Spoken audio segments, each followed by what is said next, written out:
Imagine the biggest bank in Spain being robbed and 2.4 billion euros vanishing into thin air. But here's the twist. The robbers don't steal a single cent. Instead, they print their own money, turning a heist into a revolution. No casualties, just chaos, brilliance, and a mastermind known only as the Professor. Sounds interesting, right? Then stick around because we're about to take you inside the most daring, strategic, and mind-blowing heist the world has ever seen. The show opens with a young woman, a seasoned criminal specializing in bank robberies, on the run from the police. Just as she's about to be caught, a mysterious man approaches her with a proposal, an illegal but highly lucrative job. The offer? To execute the most ambitious heist in Spain's history, robbing the Royal Mint of Spain, the country's equivalent of a Federal Reserve. This man, known only as the Professor, has meticulously assembled a team of 8 skilled criminals, each with a specific role. To maintain anonymity, they adopt code names. Our narrator becomes Tokyo. Then we have Berlin, a jewelry thief. Rio, a computer specialist and hacker. Nairobi, who's an expert at counterfeit money. Denver and his father Moscow, who are specialists in mechanics. Helsinki and Oslo, 2 cousins who served in the military before. Their objective? To print and steal 2.4 billion euros while ensuring that, if anyone is caught, they cannot reveal the identities of the others. On the day of the heist, a school group, including Alison Parker, the daughter of a British ambassador with ties to the Queen of England, happens to be visiting the Mint. This, of course, is no coincidence. The professor has planned everything to perfection, knowing that Alison's presence will give them leverage over the authorities.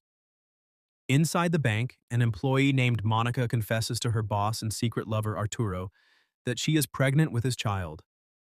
Arturo, a married man, is thrown into panic. Before he can process the news, the robbers execute their plan, infiltrating the Mint disguised as a Brinks security truck. Once inside, Tokyo counts 67 hostages. They confiscate all cell phones and establish a secure line to communicate with the professor, who remains in a hidden bunker, orchestrating every move from the outside. The police are soon alerted, and the police inspector Raquel Murillo is assigned to handle the situation. Meanwhile, Rio steps outside to deliver a warning, but a police sniper shoots him. The gang rushes him back inside as chaos erupts, marking the dramatic end of the episode. Raquel arrives at the crime scene, determined to ensure the safe release of the hostages. Inside the Mint, the robbers press forward with their plan, printing money while keeping their captives under control. To maintain their leverage, Rio is ordered to keep Alison Parker separated from the others, ensuring she remains their key bargaining chip. Denver is tasked with distributing identical red jumpsuits and fake guns to every hostage, a clever tactic meant to confuse law enforcement if they attempt a raid. Raquel finally establishes contact with the professor, but he quickly makes it clear that negotiations will be anything but easy. She is assisted by her colleague Angel, who harbors unspoken feelings for her. Meanwhile, Spanish intelligence arrives and tensions flare between Raquel and Colonel Prieto.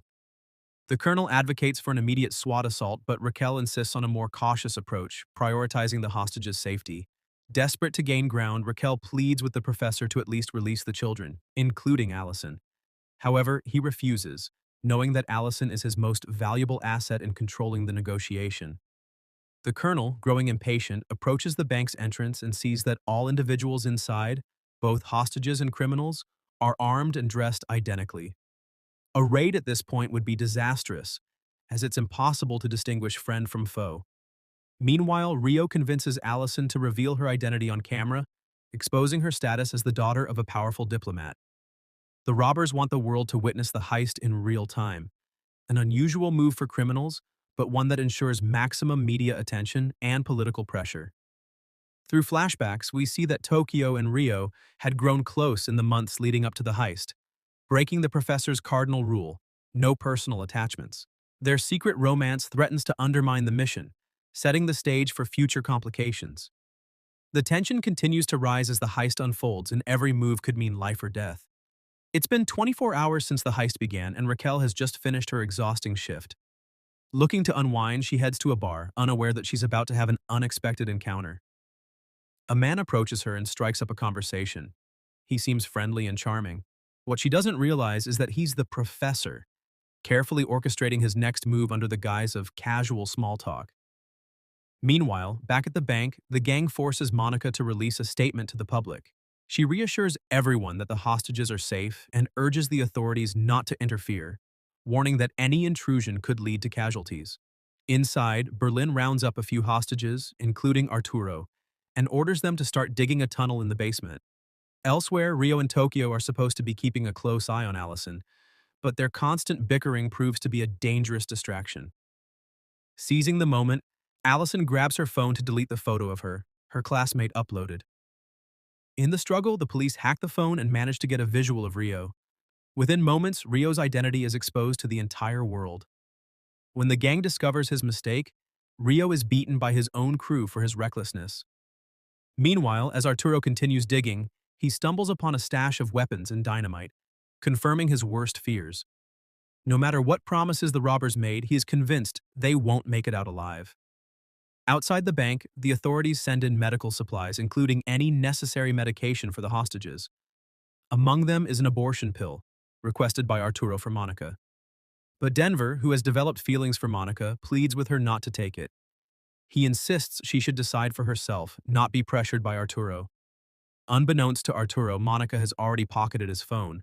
But when it suddenly rings, Denver and Berlin immediately realize what she has done. Furious, Berlin declares her a threat and orders Denver to kill her. With Monica's life on the line, Denver makes a split-second decision. He can't kill her. Instead, he stages her execution, firing a shot near her leg to make it seem real. He then hides her away in an upstairs vault, praying Berlin never finds out the truth. Outside the bank, pressure mounts on the professor as law enforcement urges him to surrender. The entire world is watching, and with the bank completely surrounded, his escape seems impossible. But the professor isn't one to abandon months of careful planning after just 2 days. Meanwhile, Raquel faces her own battles beyond the heist. Her ex-husband is trying to keep their daughter away from her, adding to her already overwhelming stress. Unaware of his true identity, she continues meeting with the professor, who she knows as Salva, at the bar. This is all part of his strategy, but if he lets his emotions get in the way, it could jeopardize everything. Inside the bank, tensions rise when the gang learns that Berlin ordered Monica's execution. They are outraged. This wasn't part of the plan. Killing a hostage would drastically increase their sentences if they get caught. Moscow, Denver's father, is devastated when he hears his son has supposedly murdered an innocent woman. But when Denver gets him alone, he finally reveals the truth. Monica is alive. The relief on Moscow's face is undeniable. However, Monica is in serious pain from her injury, and Denver does his best to care for her. But without medical expertise and with no one he can trust, he fears that if Berlin finds out the truth, she won't survive. Elsewhere, some of the robbers and Arturo step out onto the roof for fresh air. Overcome with grief and rage, Arturo learns of Monica's supposed death and loses control. The chaos draws the attention of the police, who mistake Arturo for one of the robbers. Without hesitation, they open fire, hitting him in the shoulder. Wounded and bleeding, he scrambles back inside. Arturo is bleeding heavily, and some of the robbers scramble to save his life before he succumbs to his injuries. While part of the crew works to remove the bullet from Arturo, Denver, and Moscow focus on extracting the bullet lodged in Monica's leg. Meanwhile, Raquel reconnects with the professor, furious that people are getting shot despite his assurances that no one would be harmed if they followed his plan. Acknowledging the situation, the professor agrees to allow medical personnel inside the bank to tend to the wounded. Unbeknownst to the robbers, Angel, Raquel's partner, disguises himself as one of the doctors to infiltrate the bank and assess the operation from the inside. At the same time, the colonel initiates a covert operation, sending officers underground disguised as robbers in an attempt to take them down from below. Believing he may not survive, Arturo calls his wife to say goodbye, but in a mortifying blunder, he accidentally calls her Monica.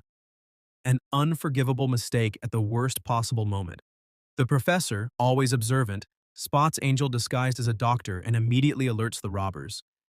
In a stroke of brilliance, he has Berlin confront Angel and discreetly attach a microphone to his glasses, allowing the professor to listen in on everything happening inside the police negotiation van. Hence the episode's title, Trojan Horse. The episode closes with a deeper look into Nairobi's past. Previously quiet and focused, she finally reveals her true motivation for joining the heist, to secure a future for her son, who is currently in foster care. She dreams of taking him away to another country, where they can start a new life together. Rio and Allison seem to be getting along well and they're having a seemingly friendly conversation, until she suddenly attempts to snatch his gun. Forced to wrestle it back from her, Rio asserts control but inexplicably reveals his real name, Anibal Cortez. Meanwhile, outside the bank, law enforcement strategizes their next move, searching for the best entry point to rescue as many hostages as possible. Inside, Nairobi patrols the bank to ensure everything is in order and stumbles upon Moscow and Denver treating Monica's wound. Realizing Monica is still alive, she debates whether to inform Berlin. The professor, always steps ahead, detects the police's underground infiltration plan and immediately warns the crew. He instructs everyone inside, robbers and hostages alike, to switch to different masks, making it impossible for the disguised officers to blend in. The police, caught off guard, are forced to retreat under Raquel's orders. A flashback then reveals a conversation between Tokyo and the professor before the heist. She asks him where he got the idea for such an elaborate plan. His response? The plan isn't his. He is merely fulfilling the vision of someone else, likely his late father. Back in the present, the professor eavesdrops on a conversation between Angel and Raquel using the hidden microphone. Angel presses Raquel about why she won't give him a chance romantically, but she dismisses him, saying they work better as partners. When she admits she's interested in Salva, the professor's alias, Angel's jealousy intensifies. Inside the bank, the robbers watch the news, only to see a heartbreaking segment. Rio's parents publicly condemning his criminal actions. Earlier, Allison had taken a photo of Rio and leaked it, exposing his identity to the world. Seeing his own parents disown him on national television devastates Rio, and Tokyo steps in to comfort him. Determined to shake things up, Tokyo storms into Berlin's office and demands he call the professor with shocking news, telling him that a hostage has died. The professor, upon hearing this, is visibly shaken, unaware that Monica is actually still alive. This revelation could completely alter his carefully crafted plan. The question remains, what will he do next? The police are meticulously reviewing hours of security footage from the Royal Mint in the days leading up to the heist. Their efforts finally pay off when they spot Rio and Tokyo at the scene and track the car they used to leave. With this discovery, Tokyo's identity is now public, branding her and Rio as the modern-day Bonnie and Clyde. The professor realizes the car could contain incriminating DNA evidence since multiple members of the crew had used it. When he asks Helsinki if the car was destroyed, Helsinki admits he forgot, a critical oversight that now demands immediate action. Determined to erase any trace, the professor rushes to locate the vehicle before the police do. At a local junkyard, he finally finds the car and begins wiping it clean. Just as he's finishing up, the police arrive, forcing him to think fast. He disguises himself as a homeless man when confronted by the lot owner, seamlessly slipping into character to avoid suspicion. His quick thinking saves him, and he narrowly escapes before the police can connect him to the car. Meanwhile, inside the Mint, Rio and Tokyo come to terms with their grim reality. They know their lives will never be the same. If by some miracle they escape with the money and their freedom, they dream of vanishing to a secluded island where no one can ever find them. Back at his bunker, the professor receives a desperate plea from the police. They want him to release hostages as a sign of good faith. If he refuses, the SWAT team will have no choice but to storm the bank. With 72 hours of complete silence from both sides, tensions are at a breaking point. The police specifically request that Allison Parker be among the released hostages. Sensing an opportunity, the professor records a message for the public. He manipulates the narrative, making it appear as though Raquel and the authorities only care about saving Allison Parker, disregarding the lives of the other hostages. This calculated move shifts public perception, painting the police as heartless and further positioning the robbers as rebels fighting against a corrupt system. Raquel faces a wave of public backlash for prioritizing Allison Parker's safety. The professor's media strategy is working. He is successfully framing the police as villains and the robbers as noble revolutionaries. The controversy even affects Raquel's personal life. Her ex-husband seizes the moment to turn their daughter, Paula, against her. Paula decides she wants to live with her father instead, leaving Raquel emotionally devastated. Through flashbacks, we see the professor's meticulous planning. He had stressed to the team that public support was crucial. If the people turned against them, their lives would be worth nothing. He carefully orchestrated the heist to make them look like modern-day Robin Hoods, striking a blow against the government by targeting the Royal Mint of Spain. Inside the Mint, the operation continues. The tunnel is still under construction, and progress has been steady. Meanwhile, the money printing process is ongoing, which is why the heist is taking so long. The robbers need to buy time. Every hour they stall means more cash in their pockets. However, the police devise a counter-strategy. They fabricate a narrative, painting Berlin as a human trafficker and a monster to turn public sentiment against the robbers. While Berlin has his flaws, he is not a trafficker. But the police believe that once people see him as an irredeemable criminal, they will support a raid on the bank without question. Angel and Raquel uncover Berlin's biggest weakness, his medical condition. He requires Oxyl to survive. Without it, his body will fail. The police decide to use this against him, restricting his medication in hopes that desperation will force him to surrender or die. With or without the drug, Berlin has less than 2 years to live, making it a cruel and inevitable death sentence. Meanwhile, tensions rise inside the Mint as Tokyo becomes increasingly jealous of Rio's growing closeness with Allison Parker. What started as a high-stakes heist has now turned into a tangled love triangle, adding another layer of conflict to an already volatile situation. The episode ends with a dramatic twist. Berlin's former cellmate arrives at the police command center, ready to spill everything he knows about Berlin's past. The stakes have never been higher. Monica and Denver are growing closer. Denver, against all odds, is falling for her. And we see shades of Stockholm Syndrome at play. Monica might just be falling for him too. Meanwhile, Nairobi sees a news report exposing Berlin as a human trafficker. Outraged, she confronts him, calling him out for the monster he is. Berlin, however, insists it's all a lie, a smear campaign by the police to turn everyone against him. But things take a darker turn when he learns that his identity has been compromised. A button from his jacket was found in the junkyard car, the same car the professor had wiped clean. Berlin immediately suspects Denver, who once borrowed his jacket while using the car. Fueled by paranoia, Berlin storms through the bank, determined to confront Denver for exposing him to the world. Nairobi tries to calm him down, worried that he might kill Denver in a fit of rage, and even more afraid that he might discover Monica is still alive. Elsewhere, Rio and Tokyo make it official. They're now a couple. But the celebration is short-lived. Berlin finds Denver and, to his fury, also discovers that Monica is alive. His rage boils over. He wants both of them dead. Nairobi pleads with him, reminding him that no one has died yet. If they resort to murder, it will only make things worse if they're caught. Just as tensions reach a breaking point, the professor intervenes. He orders Berlin to execute Plan Valencia, a fake massacre designed to convince the authorities that casualties have occurred inside the bank. The ploy works. Raquel, now fearing for the hostages, demands proof of life within 30 minutes. If she doesn't get it, she'll have no choice but to send in the army. Episode 10 begins with Nairobi forming an unexpected bond with Allison, who feels betrayed by her classmates. The public is calling for her release, leaving her isolated among the hostages. Meanwhile, Helsinki shocks Arturo by revealing that Monica is alive, and so is their baby. But isn't this the same Arturo who wanted her to get an abortion at the beginning of the season?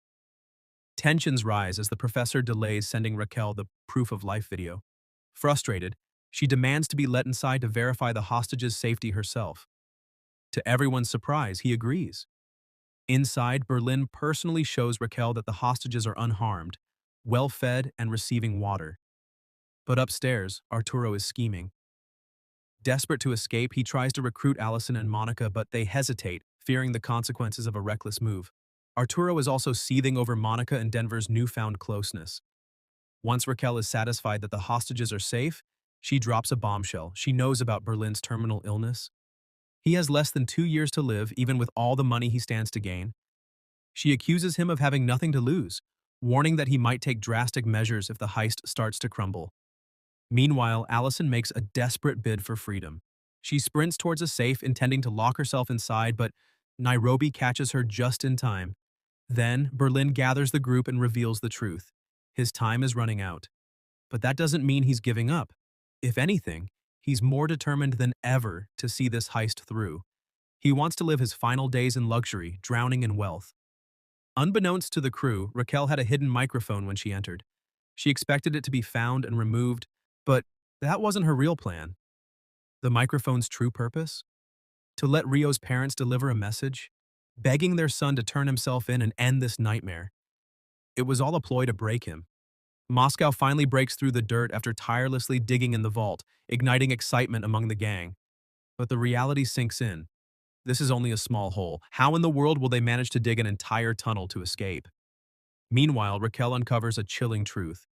The robbers have rigged explosives at every exit. Any attempt to breach the bank could trigger a catastrophic explosion. Using the hidden microphone, Raquel reaches out to Rio, offering him a reduced sentence if he surrenders and puts an end to the heist. But Rio isn't falling for it. He knew the police would try to turn someone against the crew. He just didn't expect it to be him.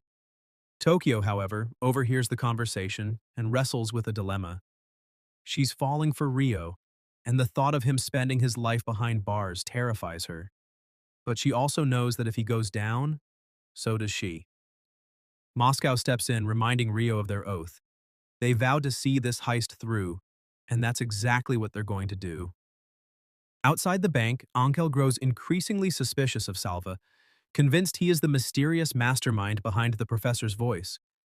He finds it too convenient that Salva just happened to show up and charm the one woman leading negotiations. But Raquel dismisses his concerns, chalking them up to jealousy. To prove her point, she arranges a dinner with Salva, hoping to gauge whether he's hiding something. Inside the bank, Arturo is done playing it safe. He's convinced he's a dead man walking, so he might as well go out swinging. Desperate, he starts planning an escape. Meanwhile, Denver and Monica cross the line, giving in to their growing attraction. Stockholm Syndrome was inevitable with these two. Later that night, Raquel meets Salva for dinner. As they talk, doubts creep into her mind. Could he really be the professor? Determined to find out, she demands that he take her to his hideout. Salva leads Raquel to his hideout, claiming he runs a cider business. He offers her a taste, and the act is convincing enough to make her doubt herself. Apologizing for suspecting him, she lets her guard down, and one thing leads to another. By this time, Angel stumbles upon damning evidence, a pair of fingerprints from a junkyard car that match Salva's. His suspicions are now confirmed. Salva is the professor. But as he tries to warn Raquel, he can't reach her. She's busy having a good time with the professor.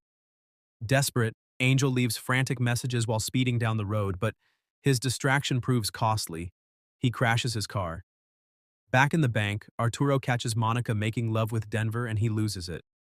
Assuming the worst, that Denver forced himself on her, he attacks. At the hostage scene, Oslo realizes they have broken free, but before he can react, a hostage strikes him, injuring him badly before making their escape.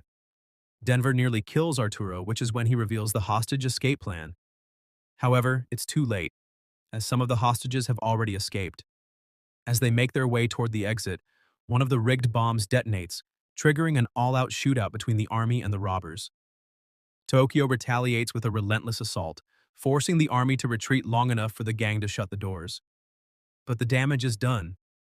Oslo is gravely injured, and for the first time, the professor watches his plan unravel.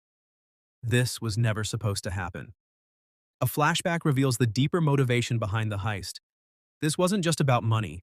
The plan wasn't even his. It was his father's, a brilliant bank robber who dreamed of pulling off the perfect heist. And now his son is determined to see it through. The aftermath of the shootout leaves 15 hostages free, most of them students. Relief washes over the remaining hostages, but inside the gang, tension is rising. Helsinki clings to hope that Oslo will recover, but his condition worsens. The group faces a grim decision. Do they risk the entire operation to get him medical attention? Berlin makes the call. The heist is bigger than one life. Oslo himself once said he'd rather die than jeopardize the plan.